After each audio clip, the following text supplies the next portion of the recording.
Antes del 2003, si ustedes cogen textos de derechos humanos, no rastrean este hecho histórico. ¿Por qué no lo rastrean? Porque a pesar de que se encontró esto en el año 1879 por este arqueólogo, encuentra este cilindro y hacen la traducción. Bueno, ¿qué es lo que dice este cilindro? ¿De qué época es? Encuentran que es del 539, también antes de Cristo. Todavía estamos ubicados antes de Cristo. ¿Y por qué es importante el sí? Sí, se llama cilindro de Ciro. Está rastreando también Babilonia. Cuando me ubiqué con el código Hammurabi estaba en Babilonia. Nuevamente estoy ahí. Y es que existió un rey que le llamaron Ciro el Grande. Manda a hacer esta lápida, esta situación aquí cuneiforme, esta vasija de barro, y va a tener escrituras acá. Cuando hacen la traducción, miren lo que encuentran. Cuando entré en Babilonia pacíficamente, una época en la que se entraba como se entraba era matando a todos y esclavizando al que se rendía.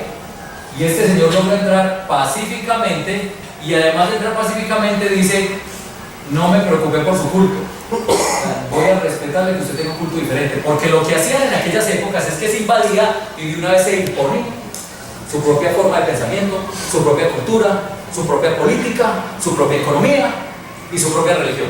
Y este señor, esto es un hito en materia de derechos humanos, porque se voy a respetar. Ustedes tienen un culto diferente, bueno, listo, no les vamos a exigir el de nosotros, lo vamos a respetar.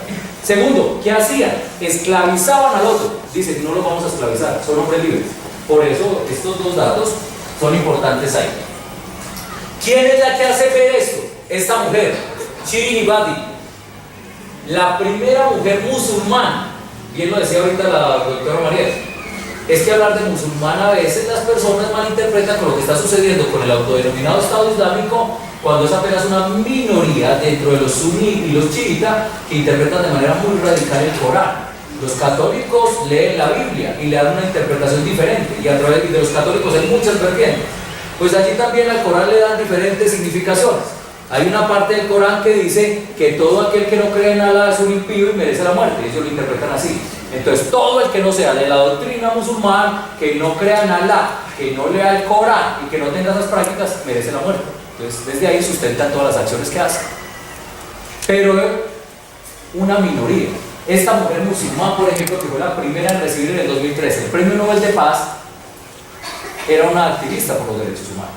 Y entonces ella, en su discurso, cuando lo recibe en Noruega, menciona: él no reinará sobre el pueblo que no lo deseara. Él se comprometió a no obligar a ninguna persona a cambiar de religión y fe, y garantizó la libertad para todos, no esclavitud.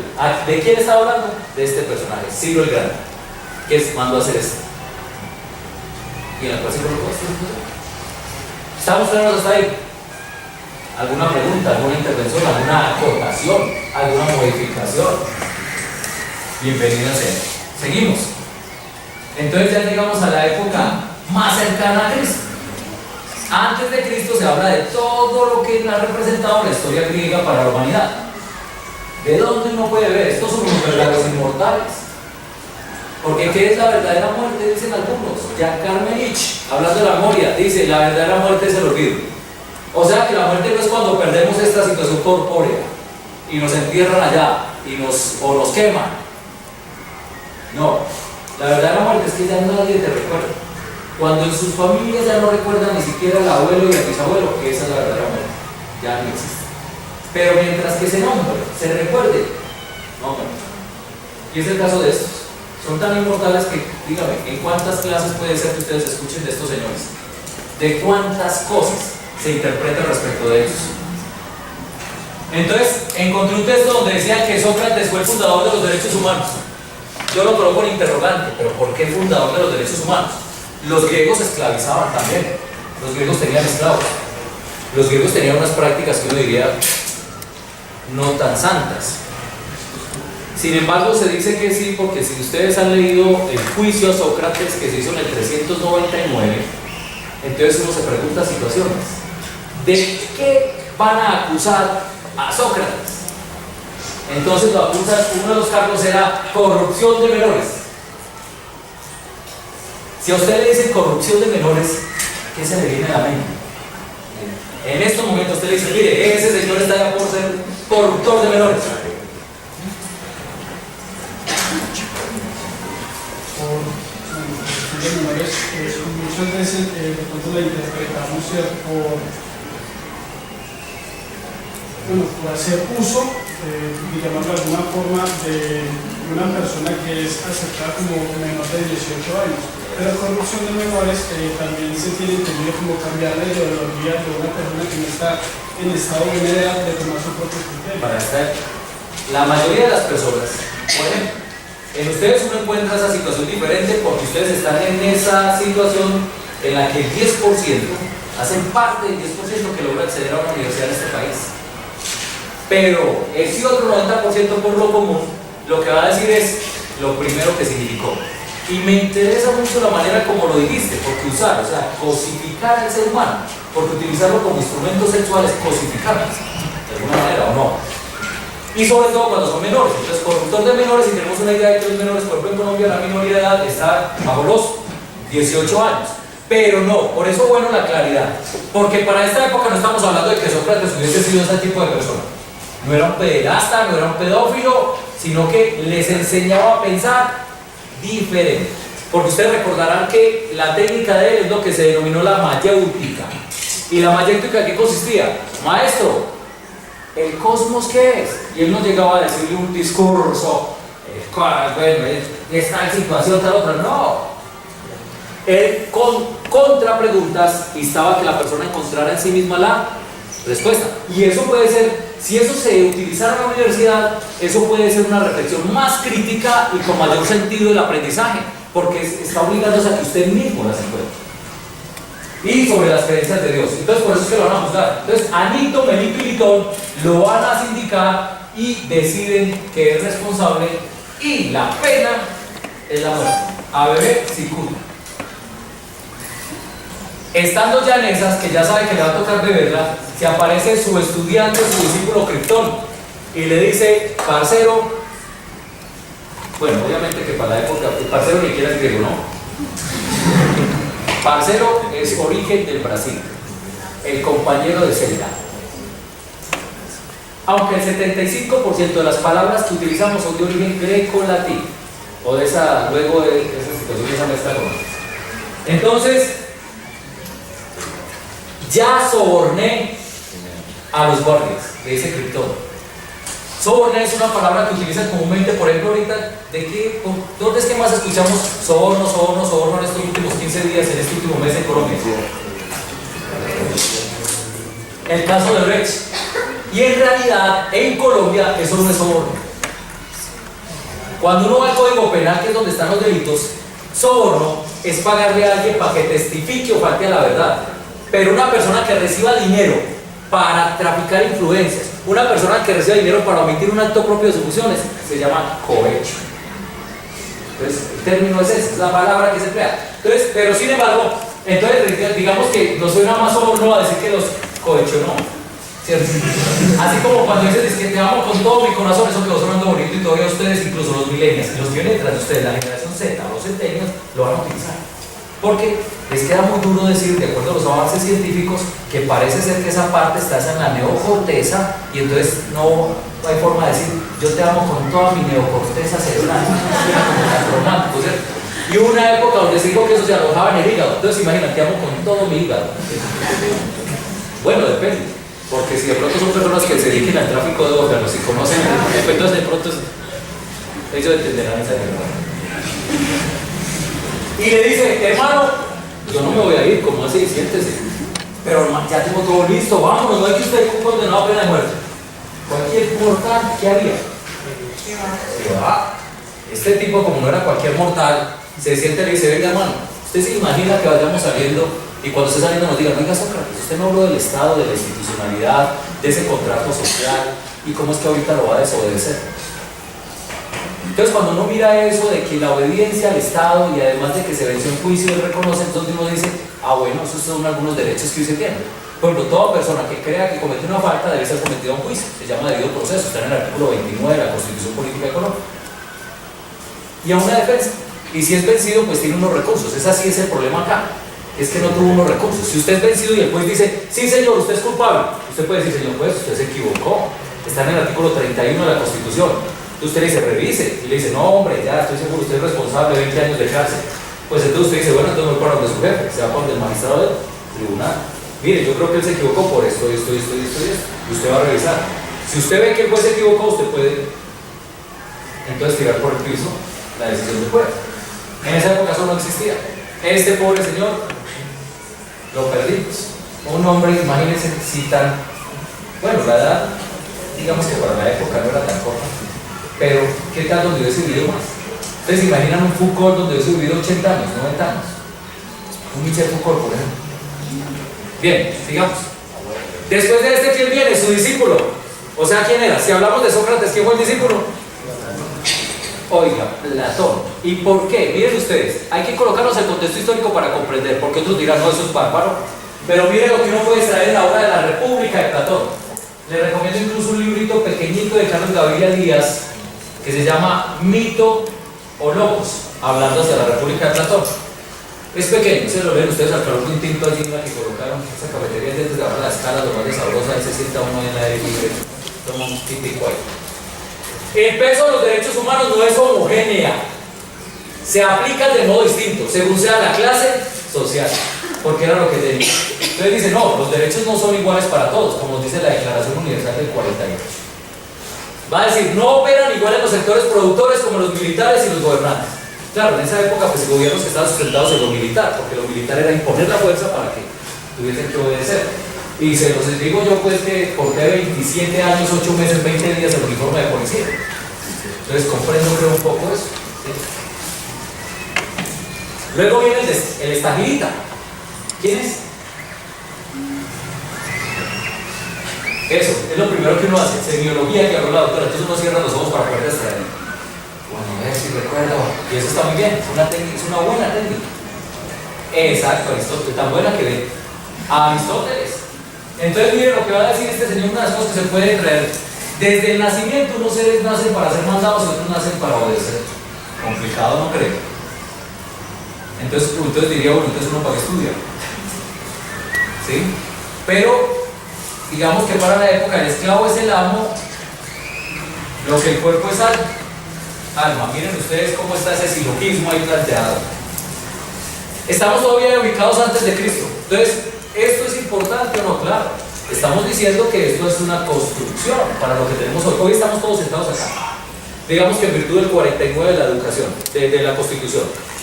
Derecho a la educación. Y en virtud del 41 de la Constitución, porque es el 41 que dice que en todas las instituciones de educación del país se tiene que enseñar la Constitución.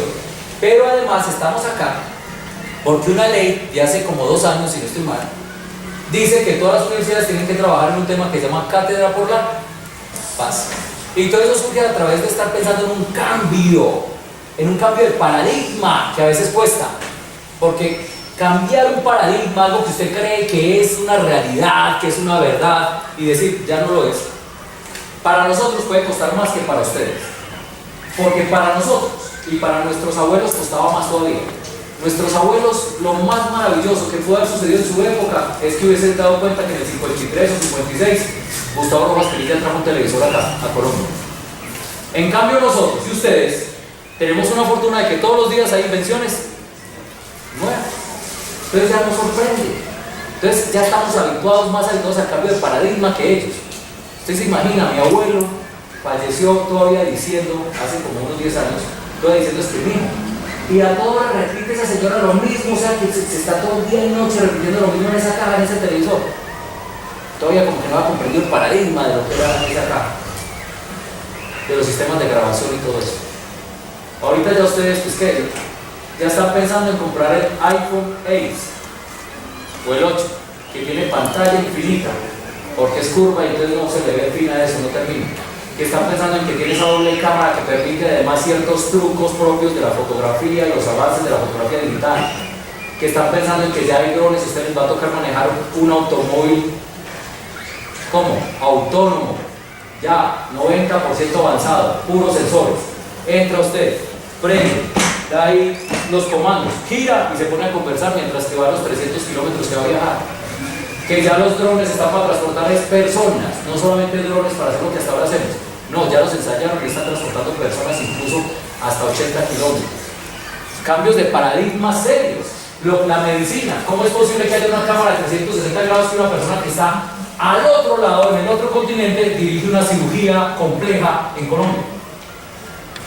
Ya, ustedes ya la cogen suave, pero para nuestros abuelos eso era muy complejo. ¿Qué es eso? Abuelo, estuve chateando con una niña, mi hijo, no sea grosero, ¿qué es eso? Las cosas eran muy... Sí, ya ustedes están más habituados para eso. Vamos a saltar aquí. Este salto es muy grande porque ya nos vamos a venir a la época después de Cristo. Sin embargo, alguien podría decir, ¿cómo así? ¿Y es que el cristianismo no es un fundamento para estudiarlo desde la visión de los derechos humanos? Pues claro que sí. Si uno se va, por ejemplo, al último de los emperadores romanos, de los últimos, a Constantino, cuando la mamá de Constantino se va a recuperar la cruz de Cristo para revivir el cristianismo. ¿Y cuál es la idea? Cuando el cristianismo dice, uno no necesita, a ver, yo diría que uno no necesita ser creyente o ateo o agnóstico. ¿Sí? ¿Qué es un agnóstico, hermanos, ya que lo estás buscando ahí en la internet? ¿Qué es un agnóstico?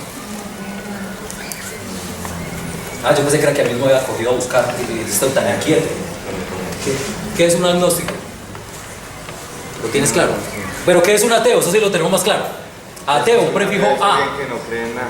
Eso, a sin teo, sin Zeus, sin Dios. Es el origen etimológico de eso. Entonces, a sin Dios. Pero el agnóstico no le importa discutir si existe o no existe. Carlos Gaviria era un agnóstico. Nietzsche, ateo. Nietzsche va a decir Dios ha muerto. La idea de Dios es la que nos ha reconfigurado. En 1844 nace Nietzsche, muere en 1900 a causa de, parece ser, de la sífilis y todo lo que provocó en una parálisis de 12 años desde 1899, que lo tiene en la cama y la nana se encarga de cuidar. Entonces, fíjense ustedes ahí en cómo vamos a saltar sin dejar de pensar que el cristianismo posiblemente aporta, porque usted necesita ser ateo o agnóstico, no. Usted lo único que necesita saber es que usted no debe causarle mal. Y usted no necesita creer para eso, usted no necesita ser cristiano. Yo no me voy a hurtar esto, eso tiene dueño, pues de él, respetemos.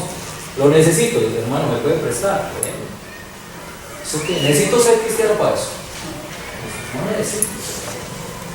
Sin embargo, yo me confieso como católico pragmático, pero después podría de pronto decir, fui 5 años monaguillo, estuve 5 años sirviendo a los sacerdotes, pero nunca le di nada. O sea, simplemente y con la ausencia es todo. Bien. Además estuve ahí porque era la única forma de salir de la casa, porque yo soy criado en unos barrios complejos de Manizales, barrios de avanzada. Entonces me imagino que sus padres sobreprotectores no permitieron que yo estuviera, porque muchos de mis compañeros terminaron muertos en la cárcel, o están muy enviciados, o venden ahora mismo, o algunas cosas. Son comerciantes de eso, ya saben el último pronunciamiento de la Corte Suprema, ¿no? Sobre la dosis.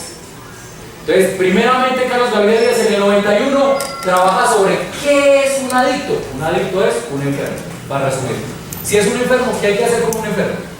Hermano, ¿y usted que está dispuesto a darse la partido de la selección Colombia? Medicamento. Entonces, eso cambia la concepción en el país y se dice, bueno, entonces la marihuana, 20 gramos, no es penalizado. 5 gramos de marihuana chis, no es penalizado. Entonces se consume. Pero hace como 2 o 3 años la Corte dice, la policía o los compañeros míos en Santa Rosa se van y cogen a una persona y como les exigen positivos resultados, o si no, no hay descanso. Esta cosa es compleja. Entonces llega y lo requisan 50 gramos y dicen, vea, aquí está, así podemos descansar. Y van y lo dejan a disposición del fiscal. El fiscal dice, sí, claro, la ley dice 20 es permitido, tiene 50. Violó la ley. Entonces va para la cárcel. Y este señor apela y apela, eso llega hasta la corte y le dice, un momento, ustedes lograron probar de que eso era para vender. No lograron en ningún momento probar eso. Entonces, ¿para qué era? Para su consumo. Sí, pero es que era más de 20, sí señor. Pero es que es la dosis del lunes, la dosis del martes, la dosis del... Estoy hablando en términos reales, esa es la posición ahorita de la corte. ¿Cuál es la posición de la corte? Te pueden coger incluso por más de 50. Pero si logras demostrar que eres adicto, es para el consumo. Por lo tanto, la policía tendrá que demostrar, y la fiscalía, que es para la venta. Si no logra demostrar eso, no hay delito. A eso le llaman en derecho penal, no hay tipicidad de la conducta. Entonces, como no hay tipicidad de la conducta, no hay nada. ¿Sí? ¿Eso será un avance o no? Algunos dicen que no es un avance. Para mí es un avance en derechos humanos. ¿Cómo lo sustentaba Carlos Gaviria Díaz? Eso es el artículo 16 de la Constitución. ¿De qué habla el 16? El libre desarrollo de la persona. Pero para poder que lleguemos allá donde estamos hoy, hemos pasado todo esto y lo que les voy a seguir narrando. ¿Estamos claros hasta ahí? ¿Alguna pregunta? ¿Observación? O como decimos los abogados, algo que suprimir, agregar o enmendar a la presente diligencia. Pues más hacer un comentario de que Sí. estaba mencionando lo de los 400 años antes de ser. Sí. Estaba buscando yo precisamente cuando me preguntaste el autor del libro del arte de la guerra, estaba buscando. Sun Tzu, sí. Y el príncipe 2000. Sí. que me refería, no recuerdo cuál de los dos libros escribió en esa época, ¿cierto? Cerca de los 400 antes de Cristo. Y refería, por ejemplo, lo que decía lo de Babilonia, que tocaba arrasar. Y esos libros hablan explícitamente de cuando uno va a gobernar, toca arrasar. El príncipe de Maquiavelo dice que cuando vas a gobernar, dependiendo de si eres de la casa o si eres un extraño en la casa, las diferentes formas en las que toca intervenir. Y eso, por ejemplo, hoy en día nos lo aplican a nosotros, pero a nivel empresarial. Y no nos podemos desprender de eso. O sea, ya no vamos a invadir un pueblo, pero sí vamos a invadir otra empresa, sí vamos a invadir un mercado. Y ahora tenemos como todavía esa terminología, que parte del lenguaje, donde utilizamos toda esa parte armamentista para inclusive relacionarnos. Muchas gracias. El arte de la guerra de Sun Tzu precisamente todavía se puede, digamos, en teóricos de la guerra operacionalizar. Después viene Clausewitz, que es otro teórico duro de la guerra, y entonces van a decir esas situaciones, pero están diciendo algo muy importante, y es que el lenguaje. ¿Qué significa el lenguaje? Somos seres culturales, somos seres que somos lenguaje. Ahora, cuando hablo de lenguaje, entonces digan, ¿y entonces un mudo qué es? El lenguaje simbólico, ¿cierto? Entonces, en esta parte del lenguaje es supremamente importante porque si no desarmamos, incluso en esas estrategias que estás hablando empresariales del lenguaje, seguimos siendo unas personas que estamos enviando una presión complicada a nuestro cerebro. El PNL, la programación neurolingüística, es un serio impacto entre lo que decimos, pensamos y lo que resultamos haciendo. Entonces, una de mis mayores discusiones es, hay muchas formas de decir las cosas, ¿por qué no aprendemos a decirlas de la manera más amigable y conciliada? Un puesto de control, un policía llega y lo para a usted y dice, por favor, buenos días, está utilizando el lenguaje, pero el tono puede marcar la diferencia. Me parquea el carro allí. Y yo les decía, mire, solo utilizar la palabra me parquea, ¿por qué? Porque eso es posesivo. Es posible que el Señor sea un Señor, somos tan diversos, 7.000 millones de personas en el planeta Tierra, 7.000 millones de formas diferentes de rascarnos la pulga. Y entonces puede ser que este diga, oiga, este man, es que este carro es de él, es que me parquea. Y ya puede generar ahí una... Ya el ciudadano no va a cooperar. Y si no va a cooperar, la cosa se puede poner maluca en esa relación, en esa orden que transmitió a él. Entonces el lenguaje es sumamente importante. Uno puede mentar casi que me perdonan la madre al otro, pero de una manera tan sutil, con un lenguaje que no lo hiere. Que no lo hiere, ¿sí? Entonces, en vez de decirle, hijo, yo no sé qué decirle, en realidad tu bendita madre de pronto no fue consciente de que tú bueno, pero el lenguaje es muy importante, pero no es la exageración. Bien. Fíjense en este señor es el rey de Inglaterra, porque parece que ya nos vamos a entrar en tres cosas. Este rey, estamos ubicados ya después de Cristo, nació en 1166, hijo de Enrique II, hermano de casi nadie, Carlos Magno. Yo creo que ustedes más fácil escuchan Carlos Magno que escuchar de Juan Sin Tierra. Es este. ¿Y por qué Juan Sin Tierra? Porque a este individuo, por ser hijo de un rey, había que darle un título. Y le dan un título, pero no le dieron tierra. Generalmente cuando le dan un título le dicen, usted es el duque de Manizales. Están dando propiedades en Manizales. Pero al hombre le dan un título y, sin embargo, comienza a pelear con sus hermanos y es favorecido por el rey y termina en 1214 o algo así siendo rey de Inglaterra.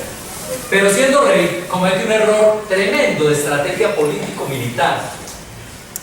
Decide cobrar impuestos a los que nunca le habían cobrado impuestos. Al clero y a los nobles. Y usted se imagina entonces en el clero, el sacerdote en la misa del domingo, queridos hermanos, ¿ustedes creen que Dios, todo supremo y poderoso, hubiese permitido que este señor bellaco rey nos cobre los impuestos y no nos alcanza ni para el vino para poder consagrar aquí en la misa, en el ofertorio?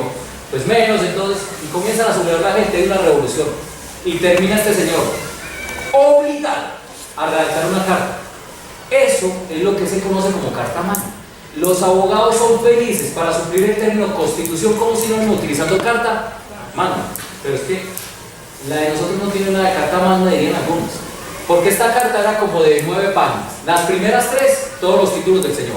Excelentísimo rey de todo, yo no sé qué, conde, yo no sé cuándo, y luego venía diciendo, de aquí en adelante no voy a matar a nadie porque se me ocurre y amanecí como estresado. De aquí en adelante vamos a hacer un juicio. Eso es el origen del debido proceso. De aquí en adelante voy a escucharlos a todos. Origen incluso de las peticiones que pueden hacer. Entonces en esa carta magna saqué solo una partecita de lo que decía ahí, que es muy parecido a lo que va a tomar después la Constitución norteamericana. Dice, no puede exigir ponzadera. ¿Por qué? Porque si usted era del ejército del rey y llegaba a caballo, usted decía, bueno, hermano, me voy a quedar hoy a dormir acá, y usted no podía existir. Usted no podía decirle que no. Le tocaba, eso es ponzadera. Había que darles, términos actuales, ¿qué es? Posada. Sí. Bueno, eso de posada yo no lo rastreaba, por eso no se ve como, pero bueno. Auxilio en nuestro reino sin el consentimiento general, a menos que fuere para el rescate de nuestra persona. Decía, bueno, si es que viene por nosotros, pues entonces, para armar caballero a nuestro hijo primogénito, porque eso era un privilegio. ¿Sí? Hay una película por ahí que muestra de un hombre que nace pobre, de un herrero, y luego termina batallando y conquistando y obtiene un título noble. Para armar caballero a nuestro hijo primogénito, para casar. Miren, las mujeres en esta época. Para casar una sola vez a nuestra hija mayor. O sea, no es, ay, es que tan lindo me parece él, ese cabello tan hermoso, porque si algo lo contamina a uno es eso que le llaman enamoramiento, ¿no? Puede tener un peinado el más asqueroso, pero ella dice, ay, es que es tan hermoso ese cabello como le pega. Ay, puede caminar todo chueco y dice, es que esa elegancia como camina. Unas cosas ahí que nos contamina la razón. Si hay algo que contamina la razón es esa etapa de enamoramiento. Tanto así que uno llega a autorreconoce. Me dice, no, es que yo sé que no me conviene, pero lo peor es que yo sin él no puedo vivir. O sin él. Pues aquí no. Aquí de más, espera, le tocó el peludo que está allá, o le tocó el calvo que está allá. Entre otras cosas, espero que ustedes vuelvan un poco más juntos, ¿no? Y no digan nunca, vean, ¿dónde está fulano? Mire, estoy en el calvo, ahí seguido. Porque es que me tiene eso ya harto que somos como el punto de referencia. ¿Por qué no puedo decir, mire, la alopecia frontocoronal? Más juntos, no. Entonces mira lo que dice acá. Con este fin solo se podrá establecer un auxilio, porque se trataba, la discusión era sobre los impuestos. Razonable, y la misma regla se seguirá con las ayudas de las ciudades de Londres. Hay otro antecedente en Inglaterra. Estos desde sus comienzos han sido personas pues con una cultura diferente. Miren, nuevamente seguimos en Inglaterra. Bueno, con este, fíjense ustedes acá. Se podrán efectuarse ante el tribunal, o sea que establece que sí tiene que ser juzgado y no lo que a él se le ocurra, porque ustedes saben que una de las cosas de los gobiernos hegemónicos de las monarquías es que él era el poder judicial, el poder ejecutivo y el poder legislativo, todo en uno. Por favor, si un ser humano con un mediano poder abusa, ahora esté con tanto poder, o estos con tanto poder, ¿quién habla mucho de eso? La categoría de poder y subjetividad la trabaja Michel Foucault. Por ejemplo, en el texto Vigilar y Castigar, en el texto de Los Hombres Infames, en las palabras y las cosas, en Seguridad, Población y Territorio. Si ustedes miran estos textos, los escenarios de micropoder, la microfísica del poder. Un profesor tiene poder. ¿Sabe que lo que más poder le da a un profesor? La nota. Por eso las universidades tienen que repensarse. Mi discusión es que ya existe ese modelo, no es que me lo invente, entonces ya existe. Mire, ¿qué va a permitir que yo tenga una relación más horizontal, face to face, person to person, end to end, con los estudiantes? Que quiten la nota. ¿Quién debe sacar la nota? La universidad. Yo vengo y doy una cátedra, echo una carreta, les digo, vea, esto fue lo que hablé, y la universidad es la que aplica el examen, ahí sáquenme el día desacordado, para que la relación sea más horizontal. Pero esa relación vertical, oiga, a ver qué dicen los hombres de acá. Claro que podríamos decir, yo invertir el discurso, pero el cuerpo de una mujer, ¿qué tanto poder tiene? No, pues va a mirar la Cleopatra. En una noche en la cama decidió al otro, lo conminó, lo determinó para que mandara a matar 5.000 personas al otro día. Claro que no puede decir el poder también del cuerpo de un hombre, porque ya estamos, de más que ustedes son generaciones que comprenden más. Tiene una open mind, una mente abierta para comprender de que mínimo hay 5 géneros en el mundo. hombres, mujeres, hermafroditas o intersexuales, Her y Fers. Her es un hombre que porta pelo, tiene rasgos masculinos, supuestamente luego se está perdiendo también, antropológicamente eso se está perdiendo, ¿sí?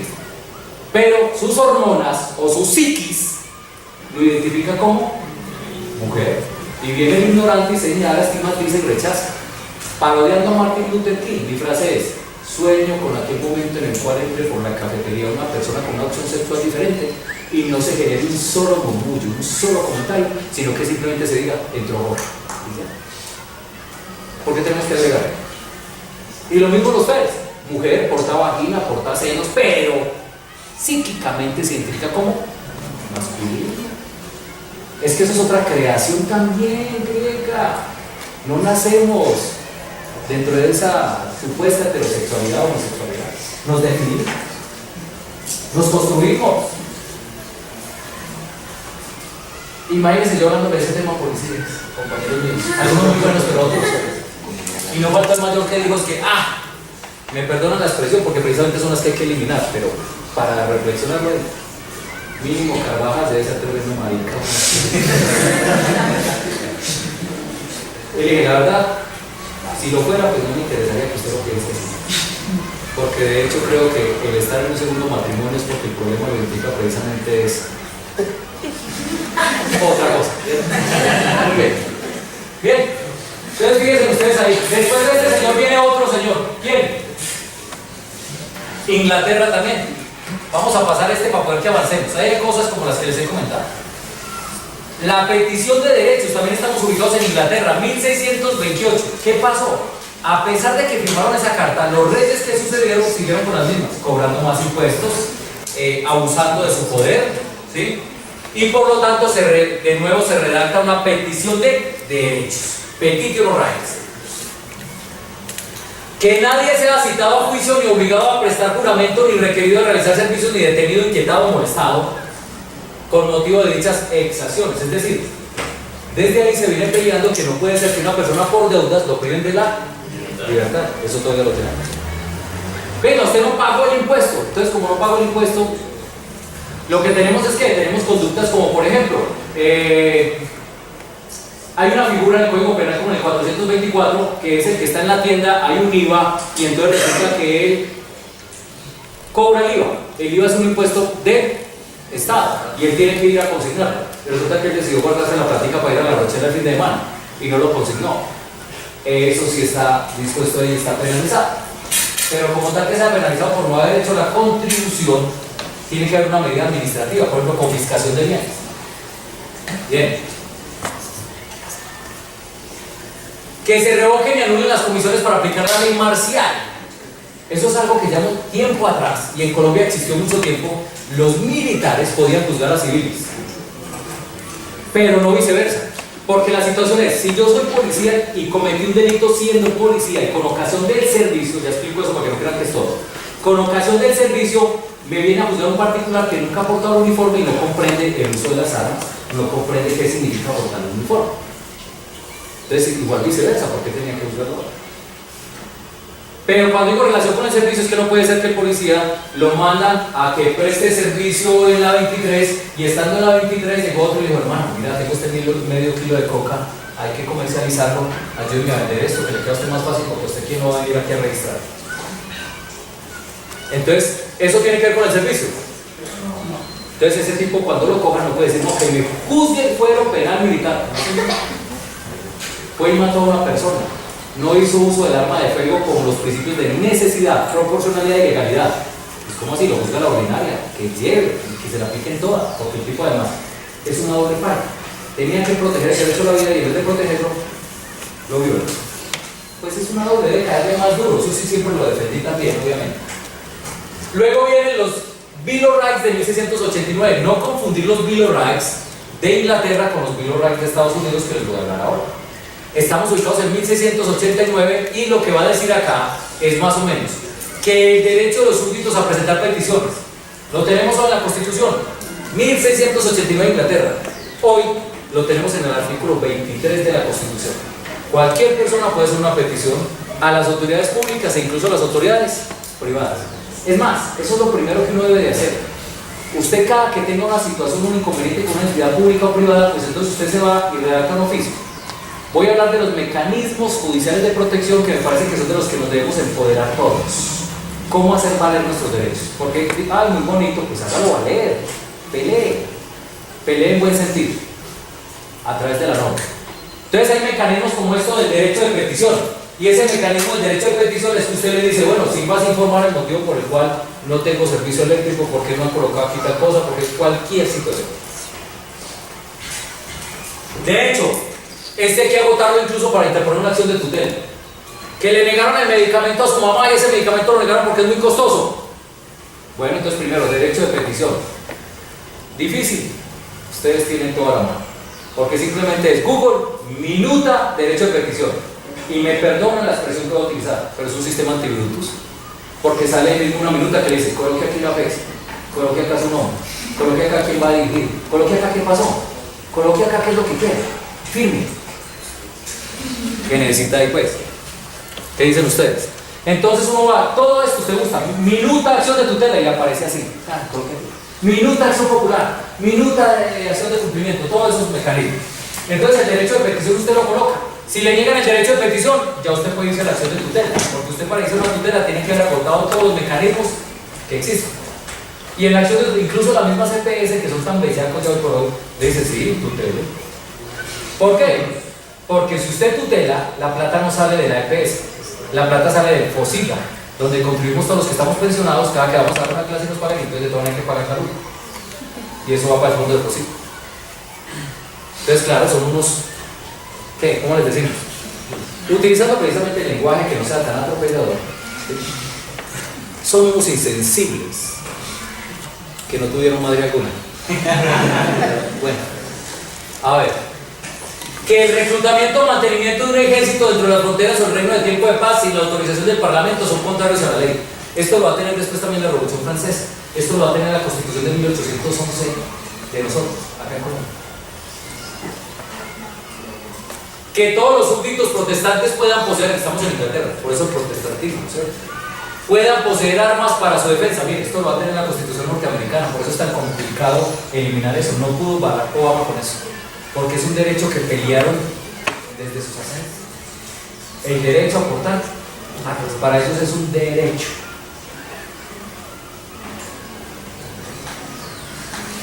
Luego, esto ya está muy extenso, simplemente les voy a decir, bueno, la libertad de un discurso, la libertad de prensa.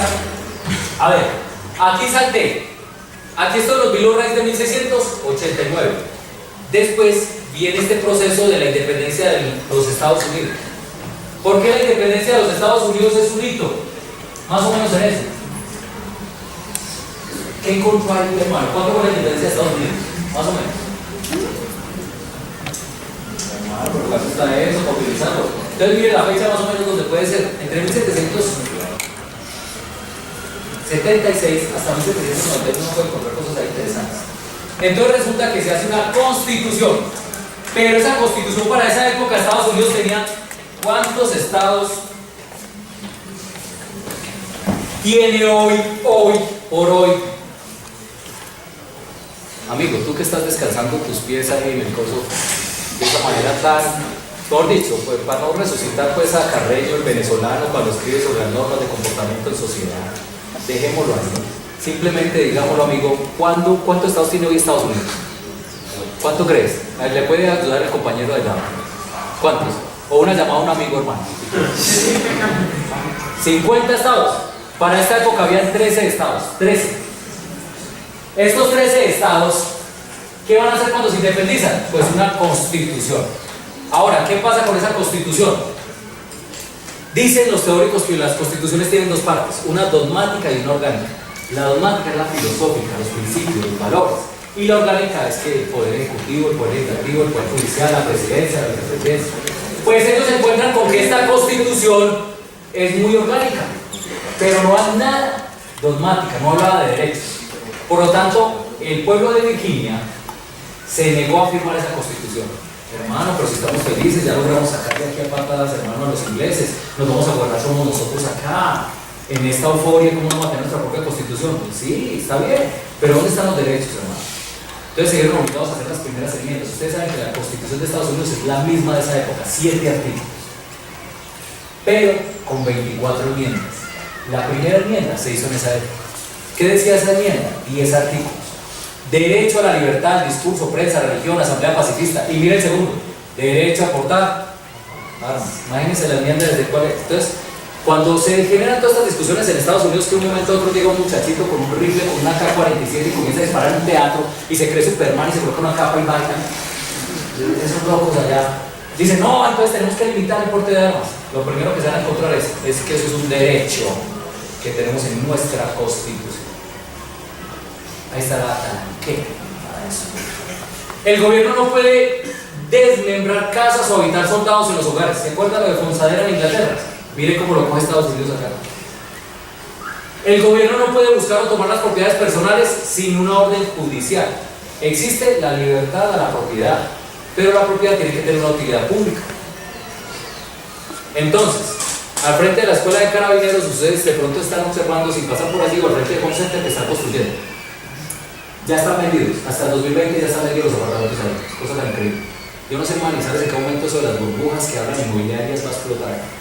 Por esa manera de construir y el más barato son 220 millones, o sea que eso no lo compramos cualquiera. Entonces, el juego de las situaciones, había unas personas que tenían casitas, y ¿qué pasó con esas personas? Había como 12 casitas. ¿De dónde esas casas? Ese terreno era la escuela de carabineros, pero los coroneles de allá nunca hicieron y ejercieron como dueños de eso. Entonces por ahora una casita, luego otra persona una casita, y cuando vienen y les dicen, oiga, ustedes tienen que desocuparse. ¿Cómo que desocupar? Yo soy dueño. Bueno, resulta que una norma en Colombia establecía tiempo atrás que se llama la prescripción adquisitiva de dominio. ¿Qué quiere decir eso? Yo vengo acá, no hay nadie dueño de esto, construyo, vivo acá durante 20 años sin que nadie me reclame. A los 20 años voy donde un juez y le digo, señor juez, prescripción adquisitiva de dominio, titúleme ese predio. Hoy por hoy es a los 10 años.